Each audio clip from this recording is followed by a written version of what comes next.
In the darkness of Russia, two underground empires fiercely confront each other. Solntsevskaya Bratva, the impregnable steel machine, and Tambovskaya, the uncontrollable whirlwind of freedom. Order or chaos? Blood or money? Tradition or pragmatism? A world where the strong survive. But who is truly the strongest? Step into this war, for every choice you make will forever change the way you see the underworld. Imagine a world where power doesn't rest in the hands of the law, but is forged in the shadows. From the icy streets of Moscow to the desolate lands of Tambov. There, Solntsevskaya Bratva stands firm like a steel machine. Every cog perfectly interlocked. They operate like a classic Italian mafia family, with pecans, the mysterious bosses, sitting at the top, issuing commands to each brigadier. Loyal lieutenants who oversee smaller crews.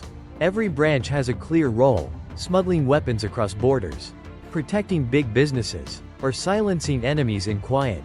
In 1997, Solntsevskaya once mobilized hundreds of gunmen to secure a weapons shipment in Ukraine, proving the strength of their hierarchical order. Everything is tightly controlled, leaving no crack for chaos to slip through.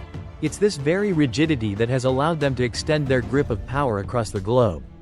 From Europe to America, commanding thousands of members without ever faltering. But is that order truly absolute strength? Or does it become a cage, trapping their creativity in life or death moments? Then we step into Tambovskaya, an untamable whirlwind, operating like the volatile Mexican cartels. Here, there's no single boss, no fixed pinnacle of power. Instead, it's a loose network, small independent groups bound by mutual gain, drug trafficking, extortion, or laundering money through smuggled goods. This flexibility is their secret weapon. When one branch is severed by the police, the others survive, like an octopus with countless tentacles. In the 90s, during Russia's brutal police purges, Tambovskaya endured precisely because it lacked a fixed head, while Solntsevskaya had to retreat from some territories. But what's the cost of this freedom? Without unity, they risk tearing each other apart when money runs dry or interests clash. One side is an impregnable machine, the other a wild gust of wind, two opposing ways of organization. Yet both have built formidable empires in the shadows. Hey, have you ever wondered, if you were thrown into the underworld, which side you'd join? An organization where every move is calculated, or a network where you're free to roam but always wary of your own allies? Pause for a second and think. The answer isn't as simple as you might assume. And it leads us to a bigger question. Is Solntsevskaya's order easier for Interpol to predict than Tambovskaya's deliberate chaos? Does an empire need top-down strength to endure? Or is survival through internal freedom the real key? This story doesn't end here. Because what keeps them standing runs even deeper. Let's explore how loyalty shapes these two giants together. From the dark streets of Moscow, where footsteps echo like warnings, to the windy, dusty lands of Tambov, there's one thing that has kept Solntsevskaya Bratva and Tambovskaya alive through countless storms: loyalty. But the way they build and sustain it differs like fire and ice, revealing the true nature of underground power. For Solntsevskaya, loyalty isn't a choice, it's an oath carved in blood, shaped by the Vorovskoy Zakon, the ancient code of Russia's thieves. Every member must place the organization above their own life, and betrayal is a one-way ticket to death. In 2005, a brigadier of Solntsevskaya was caught selling information to the police. His fate was a bullet through the head, his body vanishing into the night. Rule breakers might have their hands chopped off as a warning, their tongues cut out for eternal silence, or be erased without a trace. This brutality isn't just punishment, it's a message: you're part of the machine. And the machine doesn't forgive. It's this iron discipline that transforms them into an impregnable force. But it also places a burden on every shoulder: live in fear, yet in unbreakable unity. But when we turn to Tambovskaya, everything shifts entirely. Here, loyalty doesn't stem from oaths or rules, but from money and personal gain. They have no shared code, no harsh rituals. Each person joins for the reward: a fat stack of cash, a slice of power, or simply survival. Don't think they tolerate traitors, though. In 1994, a small civil war erupted within Tambovskaya when a group of members turned for profit. The result was 30% of their muscle wiped out in bloody clashes. Death comes fast, sometimes with a fatal beating, sometimes on a one-way trip. But it's all impromptu, lacking the order of Solntsevskaya. This looseness makes them adaptable. But it's also a fatal flaw. When the money dries up, loyalty vanishes like smoke in the wind. One side uses discipline to bind. The other relies on profit to hold, two opposing approaches. Yet both have kept them alive through the years.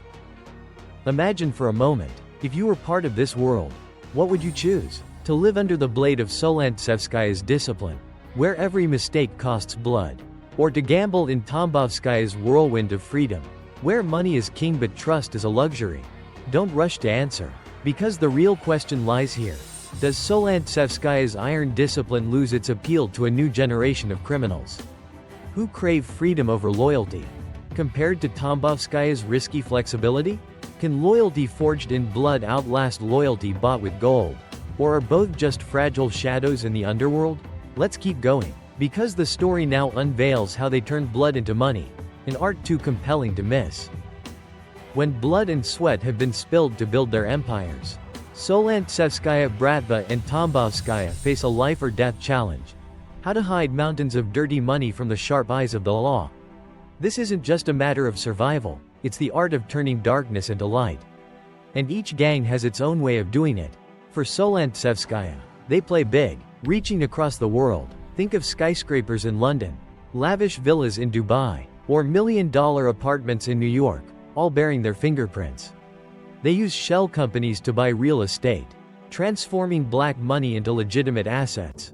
In 2010, a London real estate firm was exposed as linked to Solntsevskaya, unveiling their sophisticated network, glitzy casinos, upscale restaurants, even small banks in Eastern Europe, all are tools in their arsenal. This complexity is a statement of their global influence. But it's a double-edged sword. They face Interpol more often. And every major transaction is like an invitation for international law to take notice. One small misstep could bring the whole empire crashing down, but that's the cost of ambition.